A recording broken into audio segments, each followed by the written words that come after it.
प्रतिभाओं में उम्र नहीं देखी जाती, वो किसी भी उम्र में आ सकती है। कौन बनेगा करोड़पति के सेट पर अमिताभ बच्चन को अपनी विलक्षण वाणी से प्रभावित करने वाले से सुनिए बातचीत के कुछ खास अंश। दोस्तों, इंदौर के लिए अक्सर आपने सुना है, इंदौर के कैबिनेट मंत्री तुलसी सिलावट ये अक्सर कहते हैं अपनी बातों में कि इंदौर जब भी कुछ करता है अद्भुत करता है, कुछ नया करता है। ये बात न केवल कैबिनेट मंत्री ने कही थी बल्कि प्रधानमंत्री नरेंद्र मोदी भी इस बात को कह चुके। इंदौर की अगर बात करें तो इंदौर को जाना जाता है उसके स्वाद के लिए और उसकी स्वच्छता के लिए। ये बात मैं इसलिए कह रहा हूँ क्योंकि मेरे साथ इस वक्त एक ऐसी अद्भुत कहिए विलक्षण एक तरह से कहिए कि प्रतिभा मौजूद है जिन्होंने इंदौर का नाम एक बार फिर रोशन किया है। उनसे मैं आपका परिचय भी करवाऊंगा और हम बात भी करेंगे कि आखिर उन्होंने ऐसा कौन सा खास कमाल किया है जिसकी वजह से इंदौर फिर से नंबर 1 आया।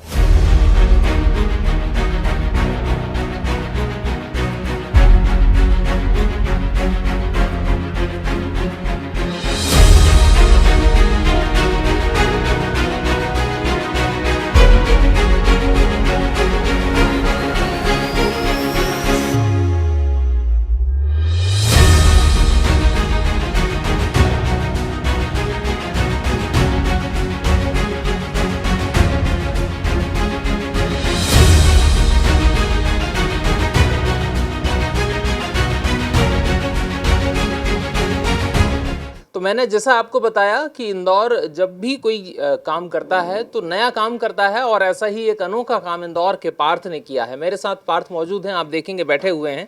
पार्थ बहुत छोटे हैं उम्र में लेकिन ज्ञान में हमसे भी बड़े हैं। क्या कहेंगे, किस तरह का ये मौका था और कैसा आप फील कर रहे हैं? ये मौका मतलब ज़्यादातर बच्चों को नहीं मिलता है and I consider my self lucky that मुझे ऐसा मौका मिला। और सबसे ज़्यादा जो मैं धन्यवाद कहना चाहूँगा तो वो अपने पेरेंट्स को देना चाहूँगा क्योंकि अगर वो आज नहीं होते तो मैं इस प्लेटफॉर्म तक पहुँच ही नहीं पाया था। अच्छा पार्थ, मैं आपको बता दूं दोस्तों, पार्थ केबीसी तक गए हैं और बिग बी अमिताभ बच्चन के साथ बैठ करके बातें करके आए हैं, उनको हंसा के आए हैं और उनको चौंका करके आए हैं। क्या क्या ऐसी चीज़ें हैं जो पार्थ को मैं कहूँ, पार्थ का पहले मैं मतलब बताता हूँ। पार्थ का अगर अर्थ देखा जाए तो पार्थ का अर्थ है अर्जुन। श्री कृष्ण जो हैं उनके कहिए कि कहिए। वो श्री कृष्ण अर्जुन को प्रिय बुलाते थे क्योंकि वो उनके भ्राता थे, तो इसलिए प्रिय का उस टाइम पे एक लिस्ट हिंदी शब्द पार्थ हुआ करता था, तो इसलिए अर्जुन का एक नाम पार्थ भी पड़ गया। जी, तो ये जो पार्थ का नाम का जो अर्थ है उसको आपने सार्थक किया है, ये कह लूँ मैं? हाँ कह सकते हैं, बिल्कुल कह सकते हैं। अच्छा, जब हम बात करें आपकी क्लास, अच्छा अभी कौन सी क्लास में हैं आप? मैं 9th में हूँ। 9th में है। हाँ। तो 9th is not a big, कहिए कि कोई बड़ी क्लास नहीं है ना, कि कोई ऐसा हम ये नहीं कह सकते कि हम बहुत ज़्यादा ज्ञानी हो गए उस कक्षा में आने के बाद, क्योंकि अभी तो बहुत पढ़ना है, अभी तो बहुत सारी आगे चीज़ें अचीवमेंट करनी है। लेकिन जब शुरुआत करते हैं हम कि केबीसी में जब आपका जाना हुआ तो उसकी शुरुआत कैसे हुई थी? पहला चीज़ क्या हुआ? मेरे ख्याल से पहला कॉल आया होगा। शुरुआत तो 2 साल पहले ही हो गई थी जब पहली बार मम्मा ने जूनियर्स में रजिस्टर किया था, तो तब से हम हर साल ट्राई कर रहे हैं। और इस साल फाइनली जब हमने ऑनलाइन रजिस्ट्रेशन की प्रक्रिया से रजिस्टर किया तो हमें कॉल आया कि हेलो आपके बेटे का सिलेक्शन केबीसी में हो गया है। मैं तो था नहीं उस वक्त, घर पे स्कूल गया हुआ था। स्कूल से वापस आते ही मैं और मम्मा ने बहुत बिल्कुल सेलिब्रेट किया और फिर हमें 28th को बॉम्बे बुलाया था। तो 27th को मेरी हाफ ईयरली ख़त्म हो रही थी, जैसे ही ख़त्म हुई वैसे ही बॉम्बे के लिए निकल गए और उसी दिन मम्मा का टाइफॉइड पॉजिटिव आया था और पापा भी बीमार थे, मैं भी बीमार था, तो हम बीमार हालत में वहाँ तक पहुँचे और वहाँ पे हमें पहले तो एक जीके टेस्ट का सामना करना पड़ा और उसके बाद एक पर्सनल इंटरव्यू हुआ जिसमें मैं चयनित हो गया। और फिर 1 महीने बाद अक्टूबर में मुझे फ़ोन आया कि कॉन्ग्रेचुलेशंस, आपका चयन कौन बने करोड़पति के फास्टेस्ट फिंगर फर्स्ट राउंड में हो गया है। और उसके बाद जब सिलेक्शन हो गया और आप मुंबई पहुँचे, हाँ तो यहाँ से मुंबई की दूरी काफ़ी है। हाँ जी। दिमाग में क्या क्या चला, क्या क्या चीज़ें चल रही थी? पहले तो हम एयरपोर्ट पे ही एक फेलो कंटेस्टेंट के साथ मिले जो कि बिहार से आए हुए थे, तो हम उनके साथ मिले और मुझे ऐसा लगा कि यार यहाँ तो मुझसे भी बड़े बड़े धुरंधर हैं, इनको कैसे बीट करूँगा मैं, कैसे आऊँगा हॉट सीट पे। तो कहीं ना कहीं एक डर की भावना थी पर फिर भी एक कॉन्फिडेंस था कि आ जाऊँगा। और हाँ, जिस दिन हम बॉम्बे के लिए निकले उस दिन पापा को चिकनगुनिया हो गया था। हाँ। अच्छा, जब हम बात करते हैं सिलेक्शन की, हाँ जी। आप जब केबीसी के सेट पर गए, आने के बाद में आपको शायद मैं बहुत कम देखता हूँ, लेकिन फास्टेड फिंगर फर्स्ट कुछ वहाँ ऐसा होता है, वो कुछ हुआ था? हाँ जी, फास्टेस्ट फिंगर फर्स्ट का ये होता है बेसिकली कि वहाँ पे एक क्वेश्चन देंगे जिसमें आपको कुछ ना कुछ तो अरेंज करना पड़ेगा। जो सबसे तेज़ और सही अरेंज करेगा वो हॉट सीट पे आ जाएगा। तो उसमें कैसा, उस समय कैसा लग रहा था? उस समय अच्छा लग रहा था, एक्साइटेड रख रहा था। कुछ मॉक प्रैक्टिसेस भी हुई हमारी जिसमें मैं तीनों बार आया, परंतु जब असल में फास्टेस्ट फिंगर फर्स्ट हुआ, मैं जल्दी जल्दी के कारण मैंने गलत कर दिया। और ऐसा एक बार नहीं हुआ, एक बार मैंने गलत किया, बाकी दोनों बार मैंने सही किया, परंतु मैं जवाब टाइम पे नहीं दे पाया। और चौथी बार जब मैं उम्मीद हार चुका था कि अब क्या करूं, तब मैं आ गया। और वो जो एक्साइटमेंट था, वो जो खुशी थी, वो प्योर खुशी थी। अगर आपने मेरा एपिसोड देखा हो तो मेरा जिस तरीके से मैं उछला था वो बहुत अच्छा था। अच्छा, जब हम कोई एक बड़े सेलिब्रिटी के साथ होते हैं, थोड़ा सा कॉन्शियस होते हैं, थोड़े से सहमे हुए होते हैं, बात करने में हिचकिचाहट होती है, ये सब चीज़ें आपके साथ भी थी या नहीं? आप कंफर्टेबल थे और इजी गोइंग थी चीज़ें? 10,000 तक मैं भी डरा हुआ था। हालांकि मैं अपने डर को नेशनल टीवी पे होने के भय से छुपा रहा था, पर मैं डरा हुआ था। पर 10,000 के क्वेश्चन के बाद मुझे ऐसा लगा कि ठीक है, मुझे एबी सर ने इतना कंफर्टेबल फील कराया कि मुझे फिर डर नहीं लग रहा था। वो कॉन्फिडेंस गेन कर लिया मैंने, और उसके बाद जो मैंने बोला वो तो आपने एपिसोड में दिखा ही होगा। अच्छा, जब इन बिटवीन में एपिसोड की बात करूं, जब एपिसोड चल रहा था तो कई सारे ऐसे हमने सीन देखे हैं जिसमें आपने मिरेकल ही की है एक तरह से, हैं? तो क्या कहेंगे, क्या क्या चीज़ें, क्यों, क्या अपने आप होता गया या कुछ ऐसा किया जानबूझ के? मैंने जानबूझ के तो नहीं किया। केबीसी एक ऐसा प्लेटफॉर्म है जिसमें हमें अपना ज्ञान और कला दोनों प्रदर्शित करने का मौका मिलता है। तो मैंने अपनी कला को प्रदर्शित करते हुए कुछ कविताएं उनके सामने रखी जो कि सर को बहुत अच्छी लगी, और कुछ छोटे छोटे एक्ट्स भी उनके सामने किए। इनफैक्ट क्योंकि मुझे पामिस्ट्री आती है, ज्योतिषी आती है, तो मैंने उनका हाथ भी पढ़ा।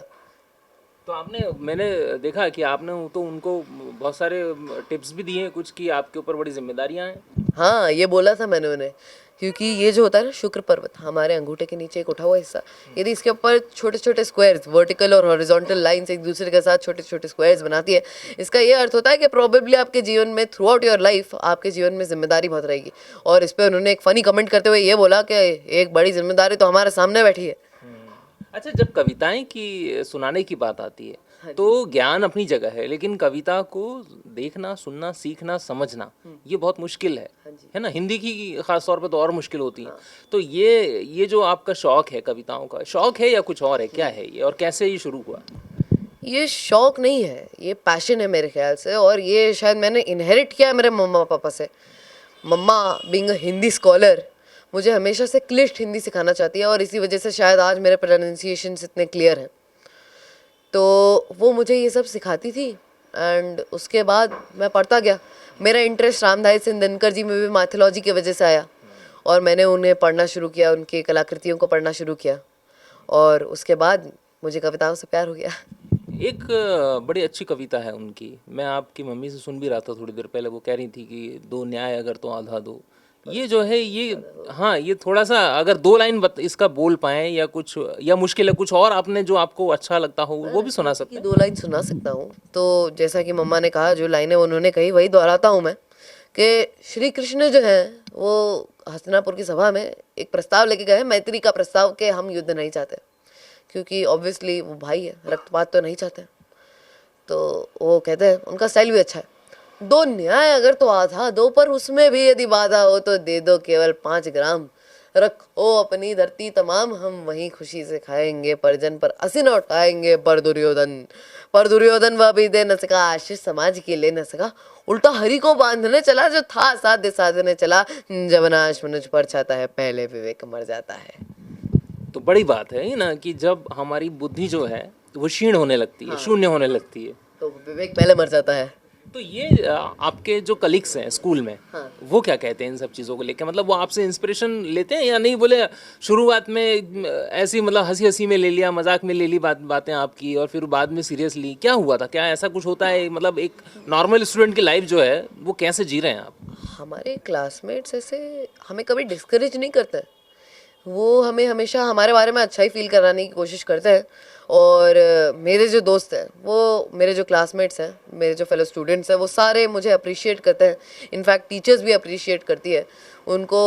मतलब कोई एक तो पहली बात ये है कि उन्हें मौका मिल जाता है मेरी कविता सुनने का, तो टीचर पढ़ाई नहीं करवाती है, तो ये हो जाता है, इसलिए उन्हें मेरी कविताएं बहुत अच्छी लगती है। और उन्हें मेरा वाचन का जो स्टाइल है, अंदाज है, वो बड़ा अच्छा लगता है। आपका जो फेवरेट सब्जेक्ट है हिंदी है या कुछ और है?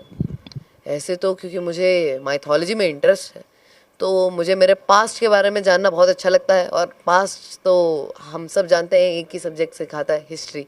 तो हिस्ट्री के बारे में मुझे पढ़ना बहुत अच्छा लगता है। तो जब केबीसी से आप आए लौट कर, तो किस तरह के आपको ग्रीटिंग्स मिल रहे हैं और सबसे अच्छा ग्रीटिंग किसने दिया और क्या दिया है? मेरे ख्याल से जो मेरा सबसे अच्छी जो मुझे ग्रीटिंग्स दी, वो मुझे मेरे टीचर्स ने दी। उन्होंने जिस तरीके से मुझे प्रेज़ किया, वो बहुत अच्छा था। अच्छा, जब केबीसी से आगे की बात करते हैं तो क्या सोचा है और आगे आपका प्लान क्या है? अभी हालांकि नाइन्थ मैं दोबारा बोल रहा हूँ कि नाइन्थ कोई बहुत बड़ी वो नहीं है कि हम अभी डिसाइड करेंगे आगे क्या करेंगे, लेकिन फिर भी दिमाग में कुछ चीज़ें तो होंगी कि हाँ मुझे ये बड़ा अच्छा लगता है और मेरा शौक है, मैं इसको आगे बढ़ाऊंगा या मैं ये चीज़ों को आगे ले जाऊँगा। ऐसा तो अभी कुछ भी नहीं है, क्योंकि एक शौक नहीं है ना मेरा कई सारे शौक हैं। मुझे एक टाइम पे पढ़ना भी है, खेलना कूदना भी है, मलखम भी करना है, पामिस्ट्री भी करनी है, एक्टिंग भी करनी है, कविताएं भी पाठ करनी है। तो इसीलिए मैं अभी भी सोच रहा हूँ, मैं अपने ऑप्शंस एक्सप्लोर कर रहा हूँ कि मैं करूँ तो करूँ क्या। मैं कंफ्यूज हूँ। अच्छा ये बताइए, आप कविता पढ़ते हैं, आप मलखम करते हैं, जीके आपका बहुत अच्छा है ना? इतना अच्छा नहीं है। हाँ, और भी बहुत सारी चीज़ें, तो टाइम तो वही है 24 घंटे सभी के पास, तो ये मैनेज कैसे होता है? टाइम तो वही है, जिसको अपने हिसाब से यूटिलाइज करना है वो कर सकता है। 24 घंटे में क्या कुछ नहीं हो सकता, मतलब आप हर एक चीज़ कर सकते हैं। उसमें से ऐसे तो 8 घंटे सोने में जाते हैं, पर फिर भी वो जो बचे हुए घंटे हैं उनमें हम बहुत सारी प्रोडक्टिव चीज़ें कर सकते हैं। और स्कूल से जब आप आते हैं, फटाफट से बता दीजिए, जो दूसरे बच्चे देख रहे हैं उनके लिए पूछ रहा हूँ मैं ये सवाल। स्कूल से आता हूँ, खाना खाता हूँ, ट्यूशन चले जाता हूँ, और घर पे आके मैं रश्मि रथी हाल फिलहाल में कंप्लीट कर रहा हूँ पढ़ना। तो मैं रश्मि रथी पढ़ता हूँ, माइथोलॉजी के बारे में कुछ पढ़ता हूँ, कुछ अच्छी बातें सुनता हूँ, और जैसे कि कुमार विश्वास की कई स्पीचेस सुन लेता हूँ, गौर गोपाल दास सुन लेता हूँ, ये सब करता, यही है मेरा रूटीन। अच्छा, कुमार विश्वास की कोई एक कविता सुनाइए ना, बड़ी अच्छी सी, जो आपको पसंद हो, सबसे अच्छी कविता जो लगती हो कि मुझे बड़ी अच्छी लगती। विश्वास ने ही तो पहली बार रश्मि रथी रिसाइट की थी। मैंने पहली बार रश्मि रथी उन्हीं के मुंह से सुनी है, जो मैंने अभी रिसाइट की है ना, वो पंक्तियाँ, वो उन्हीं की पंक्तियाँ थी। हाँ, वो उन्हीं ने रिसाइट की थी, उन्होंने लिखी नहीं है, परंतु वो जिस वे से रिसाइट करता है ना, वो मुझे बड़ा अच्छा लगता है। तो मिलने की इच्छा है उनसे या मुलाकात हुई है अभी? मैं ऐसे कभी मिला तो नहीं उनसे, पर यदि मुलाकात हो जाए तो बड़ा अच्छा लगेगा। अच्छा, अगर कुमार विश्वास जी देख रहे हो उसको, वीडियो को, तो क्या कहेंगे उनसे? Sir, I am really really really big fan of you. आपकी कविताएं मुझे बहुत अच्छी लगती है, एंड अगर कभी आपसे मिलने का मौका मिले तो मुझे आपके पैर छूना है। अच्छा, एक आखिरी सवाल, जो बच्चे आपको देख रहे हैं उनके लिए क्या कहेंगे कि जीवन में कैसे चीज़ों को मैनेज करना आना चाहिए और क्या हमको करना चाहिए, क्योंकि स्टूडेंट लाइफ बहुत इम्पोर्टेंट पार्ट है हमारी पूरे एक लाइफ जर्नी का। मैनेजमेंट की कोई बात नहीं है, मैनेज तो सब अपने आप हो जाएगा, बस अपने अंदर आत्मविश्वास रखो, आत्मविश्वास का अंकुर जलने दो अपने अंदर, क्योंकि अगर आपके अंदर कॉन्फिडेंस होगा तो सब चीज़ें अपने आप सॉर्ट आउट हो जाएंगी, सब चीज़ें अपने आप मैनेज हो जाएंगी। तो बहुत बहुत thank you so much Perth आपको। दोस्तों, एक बड़ी अच्छी लाइन है उस बात को कह के, और मैं अपनी बात को यहाँ ख़त्म करूँगा। एक दो लाइन है कि ये कहते हैं कि एक पत्थर तो दिल से उछालो यारो, कौन कहता है कि आसमां में छेद नहीं होता। तो शायद पार्थ ने वही पत्थर उछालने की कोशिश की है, और मुझे लगता है कि इस इंटरव्यू को देखने के बाद वो तमाम शिकवे और शिकायत आपके दूर हो जाएंगे। जो अक्सर लोग ये कहते हैं कि ज़िंदगी बहुत छोटी है और कुछ करने को नहीं है। धीरज के साथ उमेश भारद्वाज, सूर्योदय टीवी, इंदौर।